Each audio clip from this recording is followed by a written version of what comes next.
Hey there, CIS102. Welcome to our Spring of 22 buying guide. So it is entirely true that for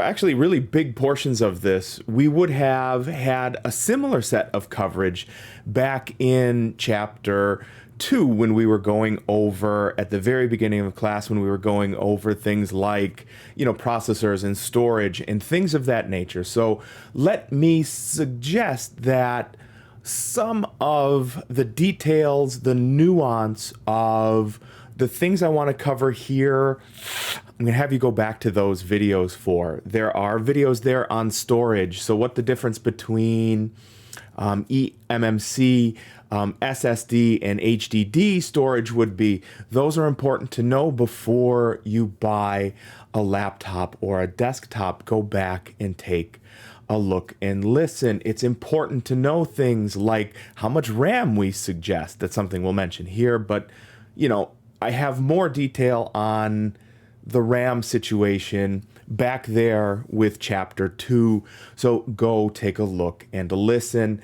And some of the buying advice here is going to be very similar to what it was then. The big difference is going to be now in, late spring of 22, we already have a new, or we're about to have a new set of Intel processors come out. We're already starting to see those come out in laptops and desktops on the high end of things.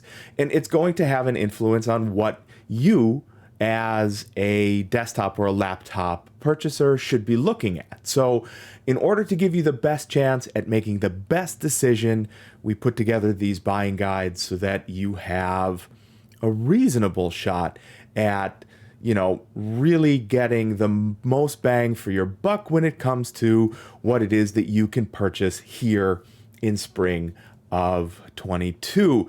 So really, we'll look here at the three, I'll call them desktop operating systems. The last time in class, we talked about the mobile side of things. So what to look for in an Android or an iOS device, what to look for in an Android or an iOS tablet. And so this time we want to stick with the more desktop operating side of things. And I understand that the very first thing I'm going to talk about here is a Chromebook. And a Chrome OS is to the immediate outside of what a real traditional desktop operating system would be. That much is true. But since they always come with keyboards, I decided to put them together here because, frankly, Google would like you to think that Chrome OS is an alternative to macOS or is an alternative to Windows OS, which maybe not so much. So in the Chrome OS sphere, and I know that many of you have Chrome OS laptops, probably very, very few or none of you have a Chrome OS desktop, but really you do not get a ton of extra utility when you spend a ton of money on a Chromebook. Really, they are built to be inexpensive. The operating system there is built to be inexpensive. And that's the best way to approach a Chrome OS laptop because there are very few desktops. Frankly, I'll just say laptop there. But what I will say is, and I do suggest this all the time, you can find it over on our rvccis.info, Twitter and Facebook, and at our website there. And again, here in previous videos for, what to buy or how to interact with an operating system is it really does make a fair couch surfing device. They really do make okay secondary laptops or, inexpensive ones for travel, things of that nature. So I'm trying not to, bedevil the Chrome OS too badly here. It's just that you can certainly spend $7 or $8 or $9 or $1,000 on a Chrome OS laptop and you're really not getting any additional use out of it. The processor and the RAM are still very probably going to be slower. You're still going to be limited by the app selection and things of that nature. Really, the sweet spot is in the $300 or the $400 range. If you can find something with an Intel Celeron processor in it and 4 or 8 gig of RAM, it's going to be really as useful and as reasonable in experience as you can expect for a Chromebook. We have, again, in our Twitter and Facebook feeds, and you can find those on the homepage in Eagle. We do have a couple suggestions that it seems like the industry really gravitates towards. There's an Acer Chromebook Spin that gets really, really very, very high marks and is very, very inexpensive. There's actually two versions of that you can get. There's a 14 and a 15-inch version, whichever one you feel you need the screen real estate for. There are also just an absolute truckload of Lenovo laptops that have the Chrome OS on it that are really identical to the Windows laptops that they put out, which are also really very, very good. And we've got some examples of those, again, over at the Twitter and the Facebook feed, so you can see those there. We will also link below here. In Eagle, we will put a couple of Spring 22 laptop buying guides just so that you can see what the price ranges and availabilities are for you out there. So that is Chrome OS. Don't spend a ton of money on those. As a matter of fact, if you just need a backup computer, something that has to get you through the semester, we have just posted some that are as reasonable as $50 refurbished. And for $50, it's hard to go wrong with a functioning laptop, even if it's Chrome OS. So if we're working from the bottom on the way up, from least to most popular, macOS would be our second stop here. Certainly, I know I've mentioned this before for me, depending on whether or not you are seeing this on other instructors' channels that may or may not be their feeling. I get the feeling that it's not their shared opinion, but I think for me, macOS really does provide the best experience.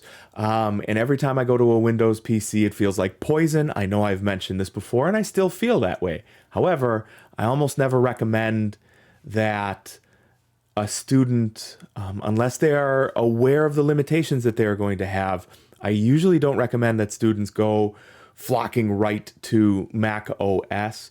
There are purpose-built applications that some of our classes here on campus do use. I know in the nursing program, there is a piece of software that they have to run that is not compatible or not fully compatible. I can tell you that in our own experience here in CIS102, you cannot run Microsoft Access. There is no analogous piece of software for that. So there are limitations there. If you have limitations for yourself in your personal use of your laptops, Mac OS gaming, not very good.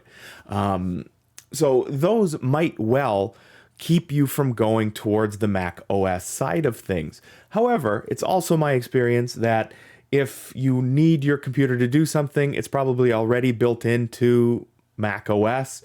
I'm using QuickTime to record this. I did not have to get OBS Studio and learn anything difficult.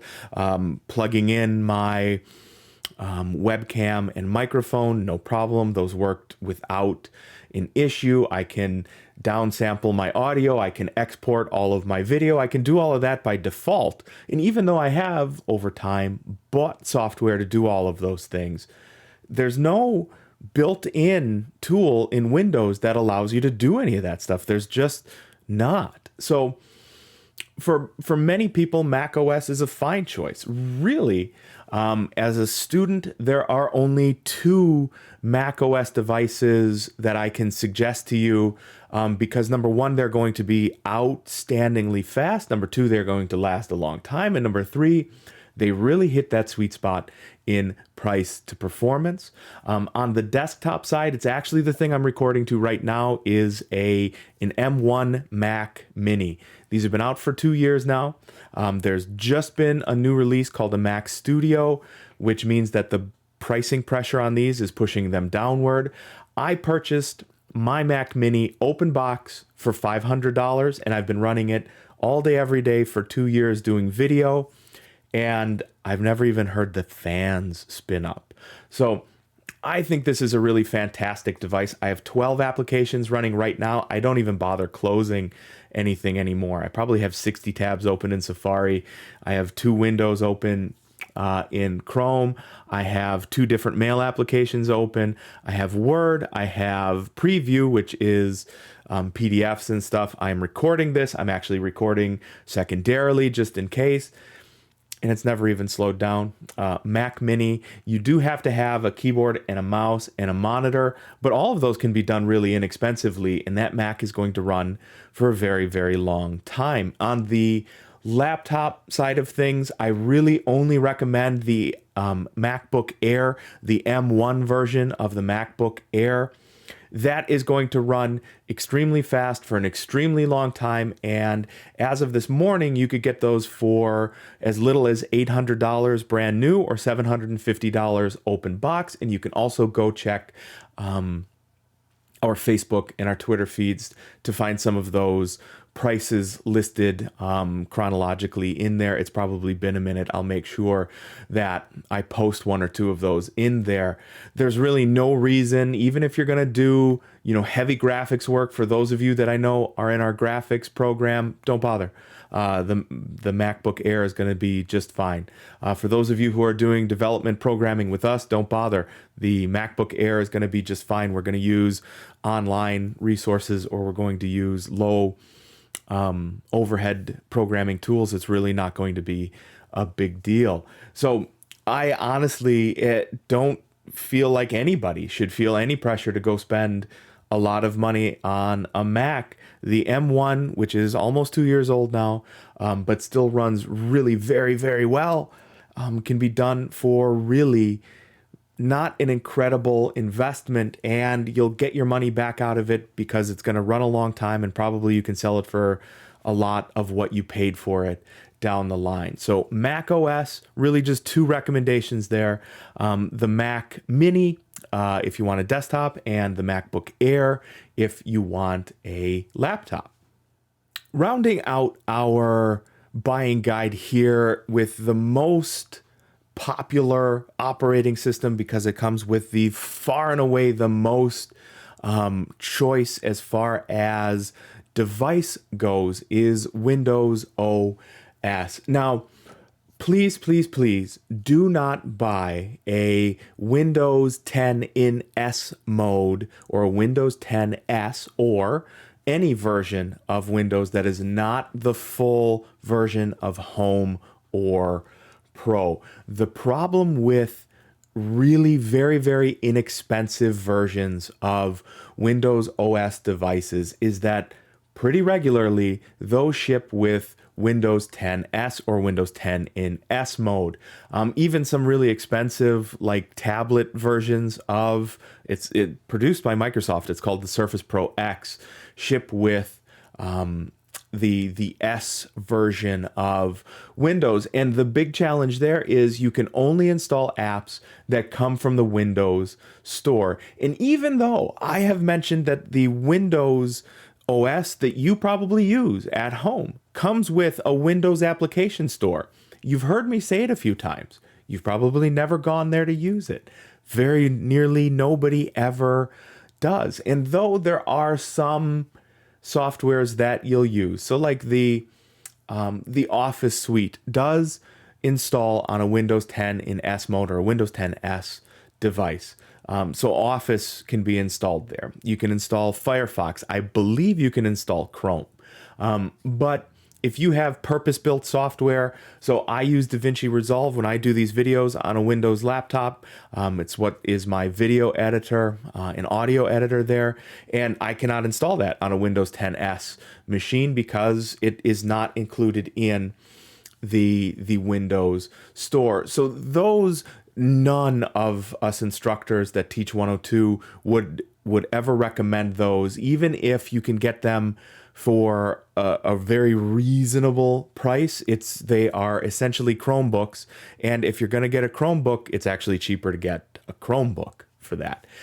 So please, please, please do not purchase, even if it's reasonable, a Windows 10S or a Windows 10 in S mode. You'll see them advertised both of those ways. Those are not going to provide to you frankly, an acceptable experience on the Windows side, and that's going to be tough. Now, as far as processors go, you really have two fantastic choices for the most part that we can recommend. If you are looking at Intel versions of the chipset that would come with your we'll say laptop for the most part, because I know that most of you are buying laptops for the most part. If you are buying a gaming desktop, you are going to have a different set of specialized needs that just don't map out to everybody in general. So if I was just going to say, as a student, not necessarily as a gamer, but as a student, if you were going to buy a machine, probably it would be a laptop that's flexible enough for you to be able to come to campus, roam around campus, etc., and actually get some work done. So let's just stick to laptops here. I know I mentioned a macOS desktop, and that is a little unfair, but there's really legitimately only one of those, so I don't feel like it's a huge deal. But as far as the processor goes, stick to an 11th generation, or if you're going to buy something that came right hot off the presses right this moment, get a 12th generation chip. Those are going to be the best as far as performance and battery life goes. It is true that you can find some reasonably priced 10th generation Intel chips. It'll say right on the description when you're looking at your laptop, let's say. Those are starting to be a little old now. So very probably that device has sat in a warehouse for a while. Very probably the battery in that device has not been treated particularly well, in an unair conditioned environment. That has a tendency to diminish the lifespan of a laptop specifically. And unless you get a really good deal, I would say you'll be best served everybody would be best served by finding an 11th generation chip. But if you find a 12th generation, that's going to be just fine. On the Intel side of things, they come i3, i5, and i7 in laptops. Every now and again, you'll find an i9, but it's not going to be worth the performance penalty or the heat penalty or the battery penalty that you're going to pay for that. That's just for individuals who really want a gaming laptop and are willing to pay for it. But for the vast majority of you, it is the CIS102 recommendation that you stick to the i5. It's going to be powerful enough to get you through everything you want it to do. Multiple Chrome windows, many multiple Chrome tabs, Office applications, everything else. Those i5s are going to be really well suited to that. If you know you're going to need something a little bit more heavy duty, I know I have a few of you who do streaming. I know I have a few of you who do like audio and video workflow stuff. You could argue that the i7 version, so that would be just above the middle, would be okay, but that's going to be up to you. And frankly, for everybody who is most concerned about cost, you can really get an i3, which is the very lowest tier of the Intel processor ladder. You can really get an i3 and be okay as long as you stick to just a couple of windows with just a couple of tabs in Chrome. Especially if you stick to Edge, that's going to work a little bit better. And you can have one or two windows open with a mail program and maybe Word, for example, and things are going to run okay. They are fine, honestly. So if price is the most important factor, the i3 Intel is going to be just fine. The i5 Intel we think is the sweet spot, and that's the one we recommend the most. And if you have a really pressing need, but frankly you probably don't, you could get one of those i7. Now, you can also get something with an AMD Ryzen chip in there. Those are really good too. I actually like the idea of the Ryzen. Because oftentimes you can get a Ryzen chip for the same amount of money with more cores that'll last you a little bit longer. Look for the 4th generation Ryzen 3, Ryzen 5, or Ryzen 7s. Those are going to have the most performance to battery to cost. That formula there is going to be the best. And the same thing goes true here. The Ryzen 3, the bottom tier, is going to be just fine if all you're doing is a little bit of word processing and a little bit in like Edge or Chrome, etc. That's going to be fine.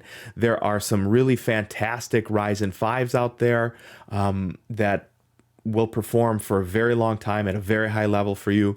And if you have a reason to need to go up to those Ryzen 7s, you'll know that that's you, and you can invest a little bit more if you want to. But for the most part, we just simply do not recommend it. Stick to the Ryzen 5 for probably everybody. But if you're price conscious, you can stick to the Ryzen 3 and you'll be just fine. Now, the difficulty in recommending Windows laptops is there are so many of them that it makes it really difficult to suggest one or two specific ones. For that, we again do have those laptop buying guides right below this. We've got one from PC World, one from The Verge under there, and one from Gizmodo. So you can kind of read what those rationales are and stick to that. Personally, I like to say the following things are true. The keyboard and the screen are going to be the things that you are going to interact with the most. Find something that you can put your hands on before you purchase it. That would be best. If you find that the keyboard is atrocious, that is really going to damage your experience with your laptop. If you find that the screen is, too dim, or it doesn't tilt back far enough, things of that nature, that's really going to ruin your experience with your laptop. I will say, as far as the display goes, anything under, it's called a nit, N-I-T. That is a measure of brightness for computers. So your phones have nits of brightness. So my iPhone, I think, tops out at 1,300 nits in direct sunlight. So in spring, we haven't seen direct sunlight in many months, but I assure you, maybe it gets up that high. I have right here is my Lenovo laptop that only goes up to 300 nits, and I cannot see it in my office. When the sun comes out full blast later on, it's almost entirely useless down here. So that's something to be aware of. There are laptops with even fewer nits of brightness. I'm looking at you, Dell. I'm looking at you, HP. You guys put out some really dim laptops that are hard to recommend in all but the most dark of dungeon offices. So that's one thing we would say there. But we have heard a lot of really good things, not just from industry, but from students who have had them. ASUS makes some really good, inexpensive laptops, easily recommendable. Acer, there's actually a spin, so they make a really easy to recommend Chromebook, and they make really easy to recommend Windows laptops as well. Dell's can be oftentimes done really inexpensive. Just be aware that they do not have the best service history out there. So even though you'll be spending less on it potentially up front, it may not last you as long as some of the other options. Lenovo make some really very, very good laptops as well. And those have a tendency to last a little longer for a similar price. That makes it easier for me to recommend those. So on the Windows side of things, stick to Intel or AMD processors. Stick to the 11th generation or the 4th or 5th generation. So 11th generation on Intel, 4 or 5 if you can find it. On the AMD side of things, the Intel i3 is the lowest one, but if you don't have a lot of high performance needs, those will be just fine. The i5 Intels are the sweet spot between performance and price. On the AMD side of things, the Ryzen 3, those are going to be the lower performing, but that's okay. Those will be the most price conscious computers to get, are the ones with Ryzen 3 processors in there. The Ryzen 5 is going to be probably overall your best bang for the buck when it comes to Windows laptops. So you can check our rvccis.info Twitter and Facebook feeds for, recommendations and things of that nature. You can also check immediately below this in Eagle, where we will have those Gizmodo, PC World, and I believe it's The Verge articles on easy PC recommendations. And as always, you can always ask your instructors too, because we have an experience with these that maybe you guys do not. And I always think that spending wisely on these is the smartest thing you can do as a student, because that's an easy way to get yourself all the way through your college experience, as opposed to not making it all the way through your college experience with a laptop. So, happy buying.